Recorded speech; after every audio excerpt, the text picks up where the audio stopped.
bisa bikin gitu loh poin saya gitu. Saya akan menanyakan ke Mas Angga ini, mengingat hasil ini agak sedikit berbeda dengan survei-survei sebelumnya di mana popularitas Mas Anies dan juga Sandi biasanya ada di posisi kedua. Kali ini tersalip oleh sosok Agus Silvi. Bahkan ketika head to head menurut SMRC pun 37% memilih Agus Silvi, sementara 34% hanya memilih Anies Sandi ketika head to head antara Agus dan Anies. Bagaimana Anda melihatnya?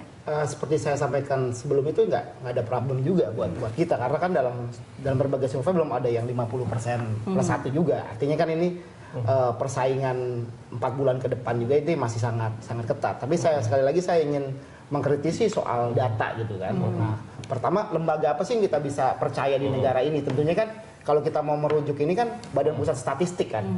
Kalau ditanya tadi prestasi Ahok menurut SMRC, tapi kalau menurut BPS ini nggak ada prestasi sama sekali.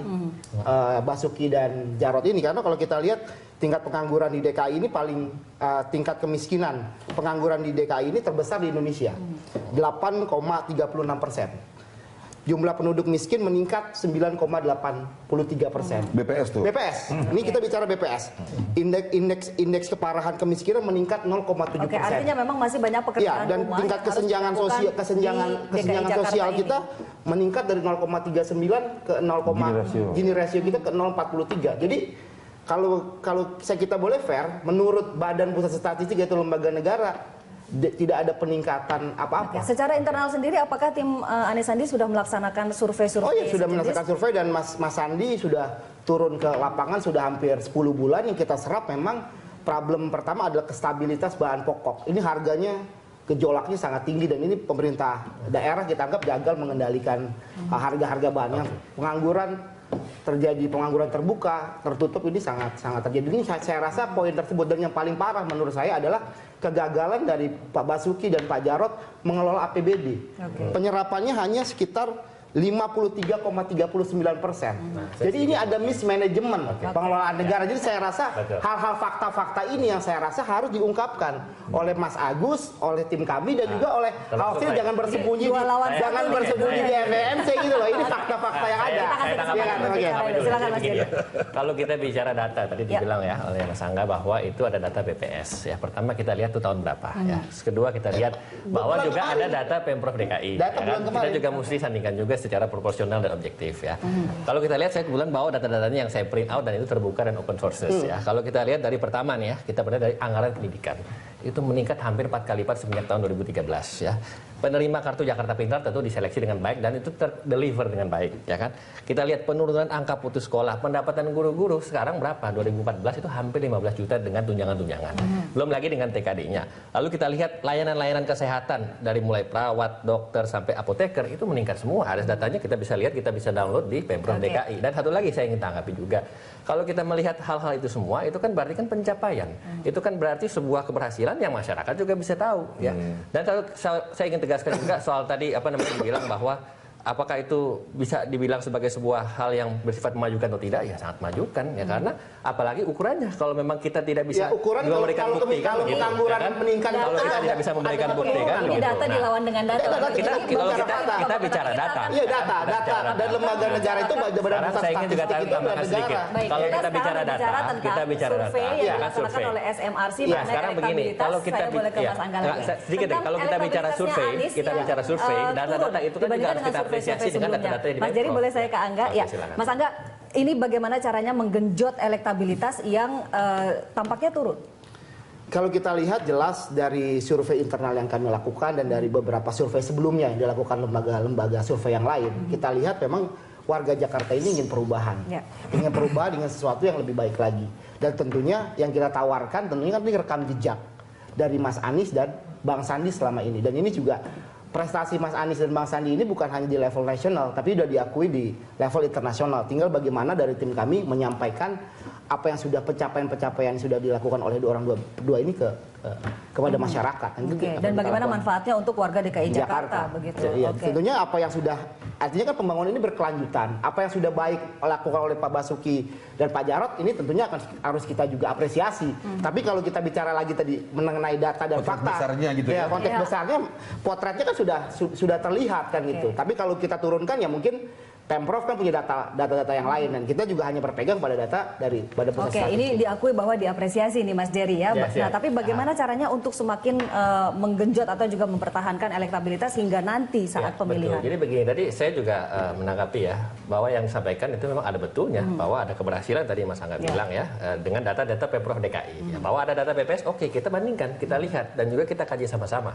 Di Pemprov DKI juga datanya tidak bisa dibilang tidak komplit, sangat komplit bahwa pemerintah yang mengurus wilayah DKI Jakarta ya kan. Lalu berikutnya kalau kita melihat tadi katakan bagaimana kita menggenjot elektabilitas ya. Ya tentu sekarang kita lihat ya bagi kami di tim Basuki Cahayapurnama dan juga Jarot yang paling utama itu adalah bukti, yang paling utama itu adalah track record, yang paling utama adalah kita tanya ke masyarakat ya, kita tanya fasilitas-fasilitas yang sudah dibangun, tingkat relokasi yang sudah dilihat, bukan baru yang sudah dibenahi. Kalau ya. itu yang Kalau menjadi itu dilihat, dasar, ya, memang itu menjadi dasar. tidak akan ada perubahan. Sekarang begini, Masing-masing tim boleh punya strategi. Artinya yang boleh jadi presiden adalah yang punya pengalaman presiden. Yang saya tanya ke Mas Rala tadi kalau usupnya temanya adalah perubahan. Sekarang saya mau tekankan perubahan mau jadi lebih baik. Bukan perubahan dalam tadi konteks. kan ditekankan perubahan. Oke, jadi itu adalah memberikan perbandingan terhadap kualitas dari perubahan itu bagaimana sendiri. kita bisa Itu adalah membangun, strategi ya kan? yang akan digunakan Karena oleh begini, tim saya mau katakan. Ahok Jarot untuk menggenjot elektabilitas hingga nanti 4 bulan ke depan. Karena kalau dikit-dikit kita bicara perubahan, kapan membangunnya? Oke. Kalau nggak ada perubahan, Pak Ahok akan jadi gubernur. Mas Dahlan, SMRC dan juga peneliti LIPI melihat survei ini dan menyebutkan bahwa elektabilitas Agus Harimurti itu bisa melejit karena 3 hal. Pertama karena bapaknya, Presiden Susilo Bambang Yudhoyono selama 2 periode, lalu karena ketampanannya dan karena paparan media. Anda sepakat? Yang pertama saya kira jelas, itu anaknya Presiden RI ke-10, ke-6 yang punya pengalaman 10 tahun. Kalau soal ganteng, ya mirip-mirip saya lah gitu ya. Nah, terus yang ketiga apa tadi Anda bilang? Karena paparan media. Karena paparan media. Media makin bersifati benar. Tetapi menurut saya, kalau kita mau sedikit periksa lebih teliti survei dari SMRC itu, ada soal yang buat saya mencemaskan. Di situ disebutkan bahwa 94% non-Muslim itu memilih Ahok. Sementara ada 38% warga Muslim yang memilih Ahok. Bagaimana kita mau baca data ini? Yeah. Ini memperlihatkan menurut saya bahwa pertama-tama non-Muslim melakukan satu pilihan yang semata-mata berdasarkan kesamaan identitas, gitu. Dan menurut saya itu berbahaya, karena demokrasi mengajarkan kita untuk memilih secara rasional, gitu ya. Pada sisi yang lain, semua kampanye bahwa ada ancaman yang serius terhadap kebinekaan, itu mungkin mesti dikatakan sambil mengingat bahwa ada 34% warga Muslim yang secara rasional memilih Ahok, gitu, ngerti nggak? Jadi warga non-Muslim ternyata, rasional, begitu loh. Nah, tapi kemudian memang masih diperiksa apa sebabnya. Saya menduga memang ada faktor-faktor yang membuat teman-teman, saudara-saudara saya, warga non-Muslim memilih Ahok karena kesamaan identitas karena mungkin merasa ada threat, ada ancaman terhadap kebinekaan, sehingga secara naluriah gitu, instingnya memilih untuk mencari orang yang punya kesamaan identitas begitu. Nah, tetapi di situ juga problemnya buat saya kemudian. Beberapa kali Pak Ahok secara sengaja melakukan kata-kata, menyimpulkan kata-kata yang memprovokasi kemarahan Muslim. Nah, saya mau bilang begini, sebentar. Saya bilang, let me finish it. Nah, yang saya mau bilang adalah bahayanya apa? Jadi sebetulnya yang 34% memilih, 38% memilih Pak Ahok itu adalah warga yang tidak suka juga dengan kegalakan, dengan kekasaran, ya, dengan ancaman terhadap kebinekaan, gitu loh, ya kan? Nah, itulah ya jumlah paling besar, sumbangan terbesar terhadap Pak Ahok dalam suratnya itu datang dari 38% warga Muslim, gitu, dibanding 94% warga non Muslim. Yang saya mau katakan adalah, apakah itu alasannya?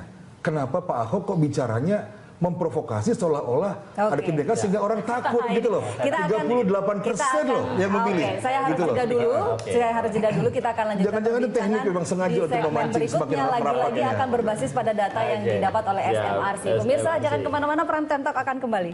Pemirsa, Anda kembali menyaksikan Prime Time Talk dan di segmen ini kami mengundang Anda untuk bisa berpartisipasi dalam dialog kami pada malam hari ini dan saya akan menyapa Bapak Yanto dari Bandung yang sudah terhubung bersama kami. Pak Yanto, selamat malam. Silakan Pak Yanto. Selamat malam.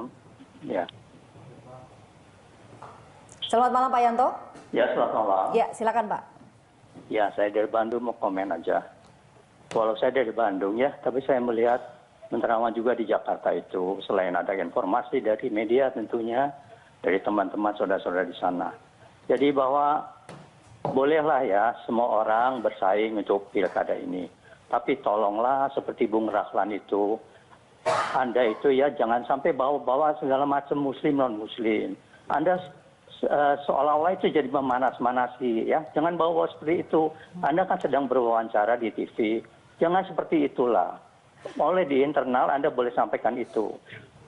Semakin Anda melakukan hal itu terhadap Ahok, percayalah Ahok makin tinggi nantinya. Itu maksud Baik saya. Pak Yanto. Ngerti maksud saya? Pak Itu Yanto, poinnya. baik, terima kasih kami sudah menangkap maksud Anda. Ini saya mengundang penelpon kedua. Ada penelpon juga dari Jakarta, Pak Selamat. Selamat malam Pak Selamat. Selamat Pak Suharman. Ya, silakan Pak. Halo, Ya, silakan Pak Selamat. Pak Suharman saya.